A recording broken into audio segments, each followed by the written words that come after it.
Olá a todos, boa tarde. Sou Carlos Fini, estou aqui falando em nome da SET para agradecer a todos vocês que estão nos prestigiando com a audiência, agradecer igualmente aos panelistas, a Ana e a todos os colegas aí associados à SET que por alguma razão têm interesse nesse tema. A SET tem vários grupos de trabalho, né? E esse grupo de trabalho, que é brilhantemente coordenado pela Anelisa, ele tem o papel de discutir esse processo de migração de antenas parabólicas, parte do edital aí de transição do 5G no Brasil. E a SET, acompanhando aí os movimentos do setor e as várias dúvidas, as várias informações necessárias a serem compartilhadas, né, decidiu promover aí esse SET Experience Tracks com esse tema, né, com o objetivo de levar não só para quem participa do dia a dia do assunto, né, que tem vários grupos temáticos, várias entidades envolvidas na discussão desse tema, trazer para todos os profissionais do ramo, para todas as pessoas envolvidas de alguma forma com o nosso meio, né, as informações necessárias na condução desse assunto. Bom, então, nada melhor do que ter uma pessoa competente como a Ana, né, colega de alguns anos, atua brilhantemente na área regulatória da Globo e coordena o GT da SET, além de várias participações em outros grupos, expertise indiscutível no setor, e tem aí nos agraciado com a participação e a coordenação desse grupo de uma forma muito competente, né? Então, eu quero deixar aqui os meus agradecimentos novamente e agradecer novamente a você, Ana, pelo trabalho conosco e pelas informações que você tem levado ao setor, tá? E deixar que você aí tenha o prazer de apresentar os panelistas e divida informações conosco aí sobre o tema. Muito obrigado, Ana. Obrigada, Fini. É um prazer e uma honra participar aqui e, mais do que isso, né, coordenar esse grupo da SET num tema tão importante, tão urgente, tão atual para todo o setor. Então, é uma honra, é um prazer estar aqui com vocês hoje. E se você, né, tem distribuição, se você é radiodifusor, rádio, televisão, e tem distribuição, usa, né, antenas parabólicas em banda C, né, essa live, esse webinar é para você. Eu trouxe hoje, né, é meu prazer aqui receber para essa live de hoje o Alex Pires. Ele é especialista em regulação, né, tem uma enorme experiência em testes e interferências, está trabalhando na assessoria do Conselho Diretor da Anatel e também coordenando justamente o grupo de trabalho do GAISP, né, dedicado a esse assunto. E é um prazer e uma honra tê-lo conosco hoje para dar uma visão geral sobre esse assunto. Além do Alex, a gente tem conosco o Antônio Parrini. Antônio Parrini é o chefe de operações da IAF. A IAF é a entidade administradora da faixa, então é a empresa que foi constituída justamente para organizar esse processo do 5G. É meu prazer também receber o Luiz Carlos Abraão, ele é diretor de tecnologia da Abratel, e vai compartilhar conosco, né, essas experiências que já começam a acontecer, porque a gente sabe que o 5G já começou em Brasília, começa em todas as capitais, então a gente está falando de um assunto que é realmente imediato, e vai ter um rollout no Brasil inteiro, então fica ligado. Por fim, gostaria também de agradecer o Ender Souza, né, que ele é assessor técnico da Abratel, também estará aqui conosco, compartilhando essa experiência aqui e a visão do radiodifusor.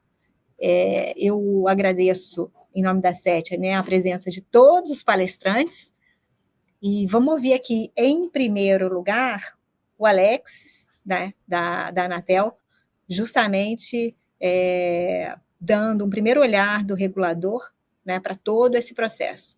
Alex, já falei aqui no backstage, mas falo de público, te agradeço muito a presença aqui conosco hoje. Agradeço o convite aí, tá podendo trazer aqui alguns conteúdos aqui sobre o que a gente tem trabalhado aqui no GAISP, tá? E agradeço também a SET aí, desejo, vamos dizer, um bom evento participantes e para os nossos colegas aqui painelistas. Bom, eu gostaria de ir direto para os slides aqui. Eu trouxe uma apresentação para a gente abordar esse assunto.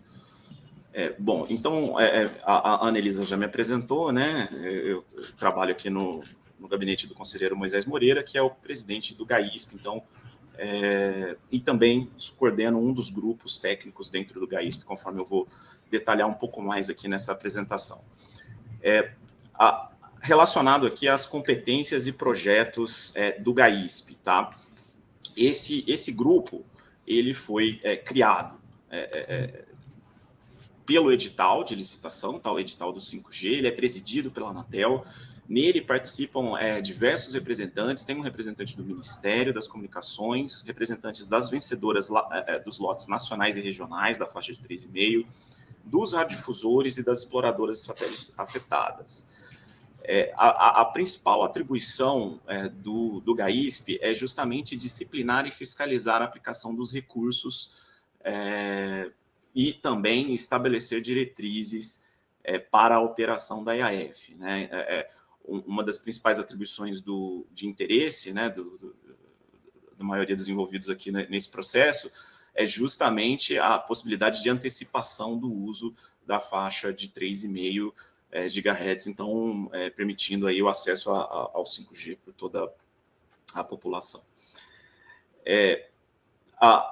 As decisões desse grupo elas são tomadas por consenso, né? E não havendo consenso entre todos esses participantes, a decisão cabe então ao presidente, que é o conselheiro Moisés, ou ao representante do Ministério, né? Respeitados os limites de suas respectivas competências, porque nesse grupo tem alguns projetos que eu vou detalhar aqui que são mais relacionados à atividade do Ministério. Então, no edital, além desse grupo, que seria, vamos dizer assim,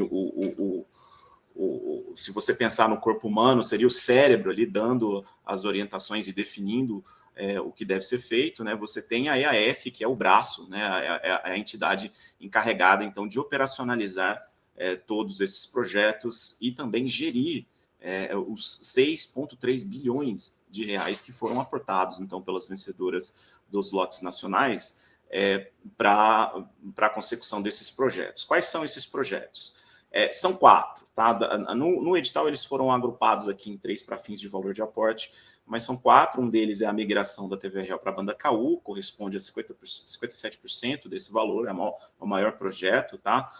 Tem a desocupação da banda C estendida, que tem aqui, apesar de ter um valor menor aqui, né, 393 milhões de reais não é uma quantia pequena, e os projetos aqui, a PAIS, Programa da Amazônia Integrada e Sustentável, que vai passar a fibra ótica nos leitos dos rios da Amazônia, né, e a rede privativa de comunicação aqui da administração pública, com 2,3 bilhões, esses 2 projetos aqui são os projetos ali que são mais afetos às determinações, às políticas aí do Ministério das Comunicações. E esses 2 primeiros aqui são os que são afetos à liberação do 5G, tá bom? Então, esse grupo, ele tem uma estrutura de funcionamento, ele é composto lá de 6 grupos técnicos, né, que tem a participação também daqueles mesmos representantes, né, outros participantes indicados por esses representantes, né, um grupo para tratar de assuntos relativos à comunicação do processo, acompanhamento financeiro, e depois um grupo técnico para cada um daqueles projetos. Hoje eu vou me concentrar nesse grupo 4 aqui, o qual eu sou o coordenador, que trata, então, da desocupação da banda C e a mitigação das interferências, né, que as estações profissionais recebem com a operação do 5G na faixa adjacente. Antes de entrar nos detalhes do grupo, gostaria só de dar aqui um overview, né, sobre o desafio que a gente tem pela frente, que é o cronograma definido pelo edital. Você começa aqui com os municípios acima de 500 mil habitantes. Desculpa, você começa com as capitais, né, onde as capitais a gente já tinha uma data prevista lá inicialmente para 30 de junho, e essa data já foi postergada em 60 dias, uma previsão dentro do edital, tá? Isso já era, existia essa previsão no edital. e elas seguem, vamos dizer assim, da capital para o interior.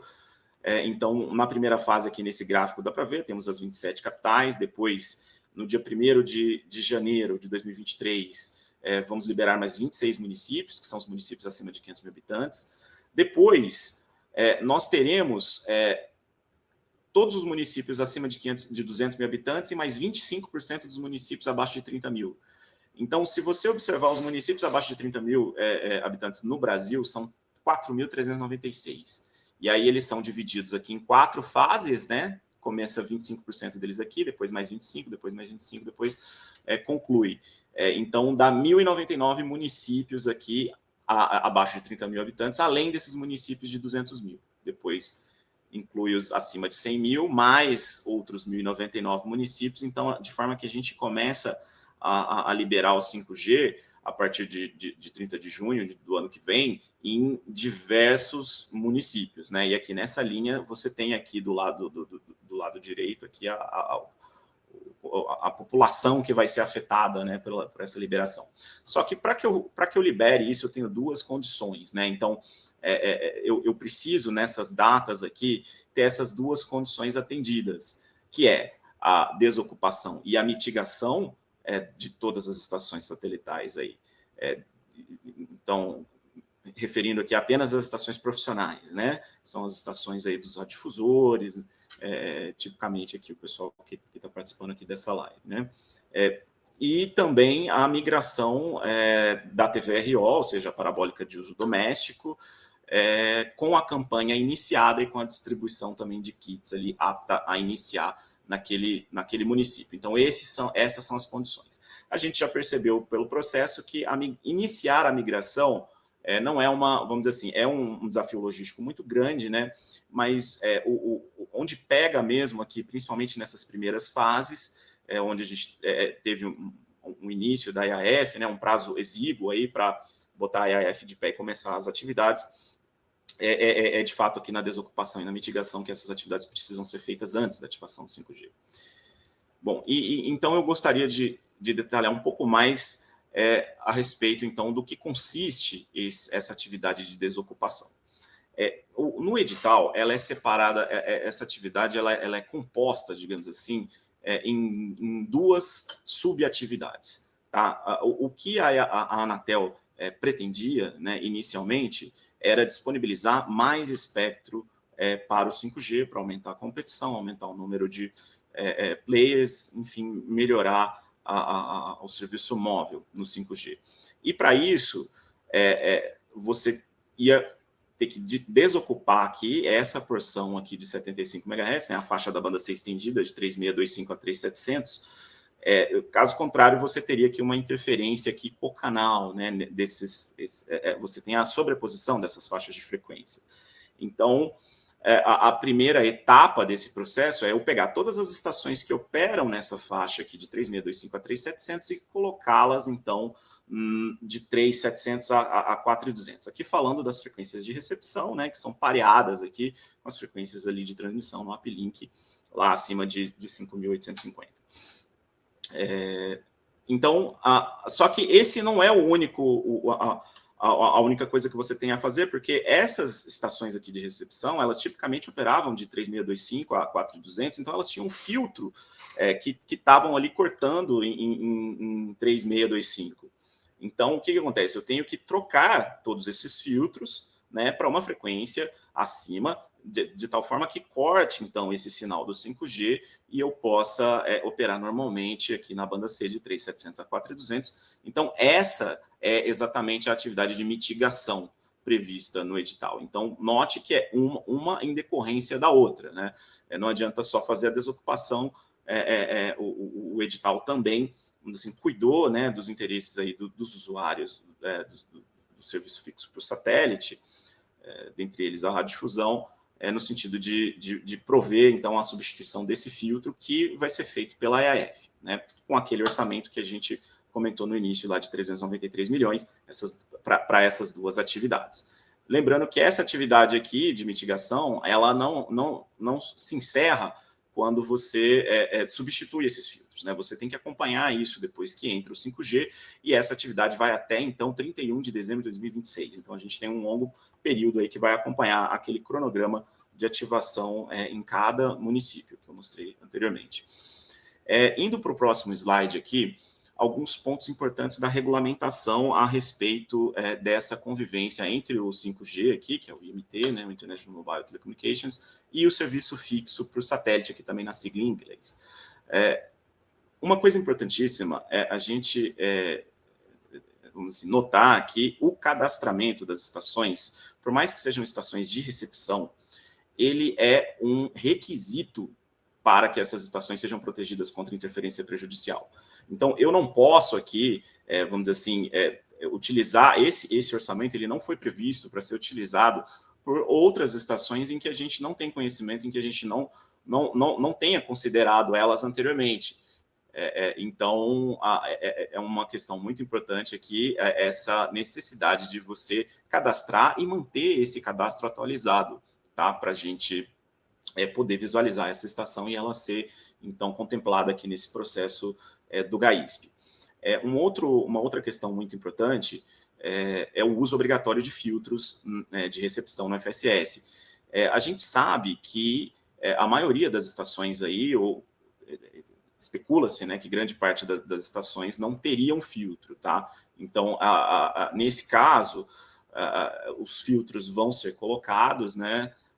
E no caso da estação que tem o filtro, esse filtro vai ser substituído. Mas uma coisa muito importante que eu gostaria de mencionar é que as novas estações, então, que vão surgir, enfim, aí, eventualmente, após a ativação, a rigor, isso está sendo, vamos dizer assim, foi positivado, né, foi definido na regulamentação da Anatel, com vigência a partir de 1º de novembro de 2021. Então, desde 1º de novembro de 2021, todas essas estações são obrigadas a possuir filtro, tá certo?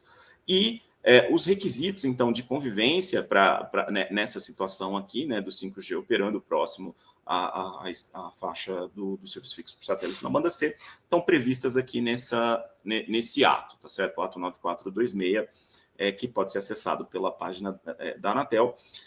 E lá são previstas algumas soluções, né? Você tem basicamente, vamos dizer assim, o critério de filtragem que é necessário para você eliminar essa frequência em algumas situações, tá? Vamos dizer assim, um requisito um pouco mais apertado quando se trata do bloco regional. E o GAISP, então, tem a possibilidade de propor algumas soluções distintas, tá, do que prevê esse ato, mas esse ato, de fato, é a nossa referência, tá, onde define esses requisitos. Aqui, entrando um pouquinho mais na questão técnica, talvez eu passe um pouco mais rápido e se surgir algumas perguntas eu posso detalhando um pouco mais, né? Alguns princípios aqui de gestão de espectro. Todo transmissor, então, tem uma faixa de operação, né? Tem aqui uma saia aqui decorrente da modulação, né? Do processo de modulação de gerar essa portadora, que é a emissão fora de faixa, e eu tenho ali uma emissão espúria, que vamos dizer assim, a extensão dessa máscara ao longo das faixas de frequência. E, da mesma forma, eu tenho aqui no receptor a faixa que eu desejo receber e o filtro ali que eu estou utilizando vai ter uma certa seletividade, tá certo? Quando eu combino isso, eu avalio, então, os tipos de interferências que eu posso ter nessa situação. Então, eu tenho interferência cocanal quando você tem uma sobreposição dessas máscaras, né? Eu tenho aqui, decorrente aqui da máscara aqui do transmissor, então representada nessa figura em vermelho, essa potência achurada que está aqui é justamente as emissões indesejáveis desse transmissor, né, que devem ser minimizadas, né, pelo projeto do transmissor, mas essa faixa que ela está dentro da faixa de recepção, essa potência, esse sinal está dentro da faixa de recepção, né, de um receptor vítima aqui que a gente está denominando, né, e eu preciso, então, estimar essa potência. E isso é uma dos mecanismos de interferência, e o outro mecanismo de interferência é quando você tem aqui a máscara de recepção, né, que seria o filtro dessa estação, onde esse filtro aqui, ele corta aqui a emissão, né, do transmissor, mas aqui em verde você tem aqui, vamos dizer assim, uma potência, um resíduo dessa potência cortada que está entrando no sistema. Então, quando eu somo aqui essas duas, eu tenho, então, vamos dizer assim, a potência total interferente, que é o que o meu sistema precisa ser projetado para tolerar, tá certo? Então, aqui é uma visão um pouco melhor, né, onde você tem aqui, então, de azul o filtro do 5G e de preto aqui o filtro que está sendo instalado, tá, nas recepções satelitais. Então, essa curva do preto aqui, de fato, é uma curva real, tá? Essa curva azul aqui, ela é um filtro de bancada, de laboratório, então ele não representa o que é utilizado para uma estação real, de fato, do 5G, tá? Na prática, a estação do 5G ela é bem melhor do que esse filtro, mas aqui é só para ilustrar, então, esse conceito aqui dos sinais interferentes que a gente tem aqui. E esses sinais, eles entram, então, eles estão ali, vão chegar, né, na entrada ali do seu LNB, que podendo causar, então, os problemas de interferência, saturação, intermodulação do LNB. Aqui uma outra tela, tá, semelhante, um teste que já fizemos ali em 2019, antes do edital.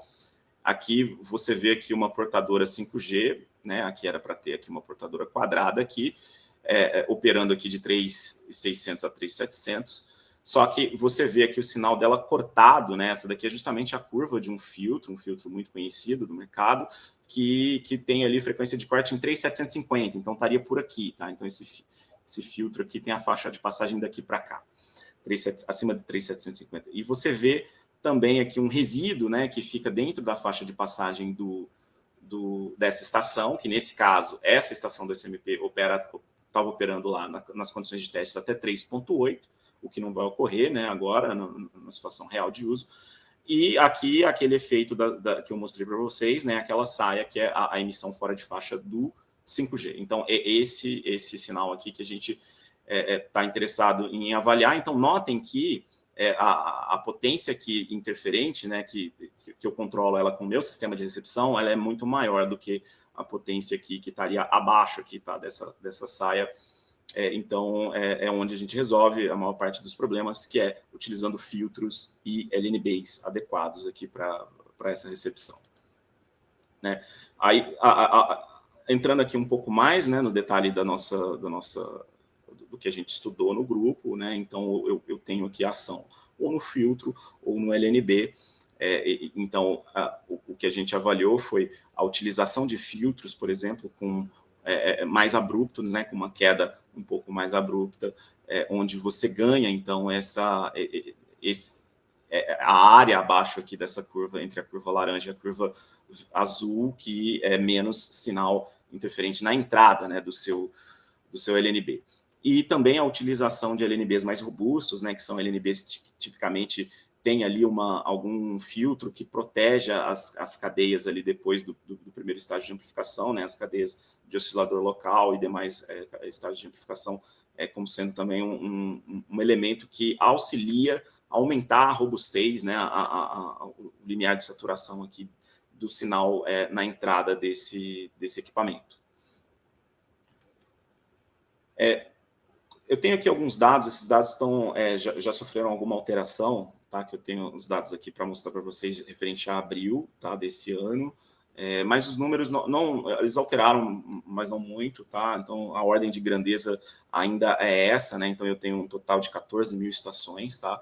Para serem aí mitigadas, né? Sendo que dessas cerca de 1.400, 1.500 aqui vão sofrer aquele processo de desocupação, ou seja, vão ter que sair da banda C estendida, e as demais aqui, 2.600, vão receber ali as soluções de mitigação. Tá? E aí, a depender da faixa de frequência que elas operam, elas vão ter uma solução específica, tá, para cada uma.